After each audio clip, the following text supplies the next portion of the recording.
Ang sabi, accountability? Accountability ba talaga? May dalawang SKL ako dyan. Una, SKL, share ko lang.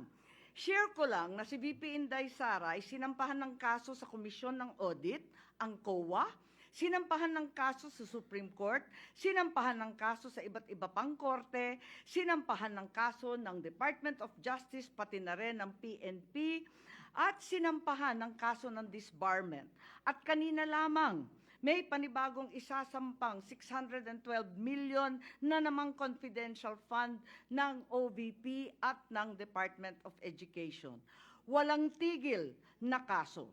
Kung accountability ang tunay na gusto ng mga birit ng birit, bakit hindi paghusayan ng mga kaso para panagutin si VP Inday sa mga yan? May multa yan, may kulong if ever mapatunayan. Aba, damang-dama ang accountability kapag ganyan. Itong impeachment na inipit, inupuan, nilimliman, minadali, ibinalibag sa Senado sa dulo ng sesyon. Ito ay ang pinakamaliit na iskinita ng accountability na yan.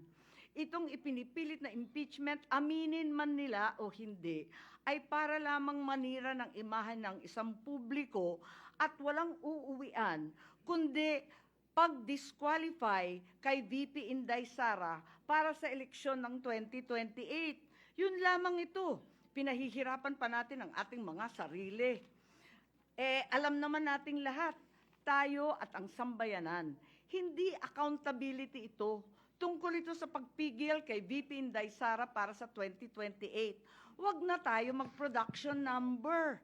Yan ang gustong puntiryahin.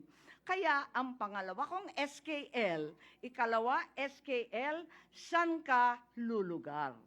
Kapag umuo ka sa pagpatuloy ng impeachment, magpadala ka sa mga ambisyoso ng 2028. Kapag pinadismiss o pinaremand mo naman, sasabihan kang pinoprotektahan mo si Inday. SKL, saan ka lulugar? Ako sa tama.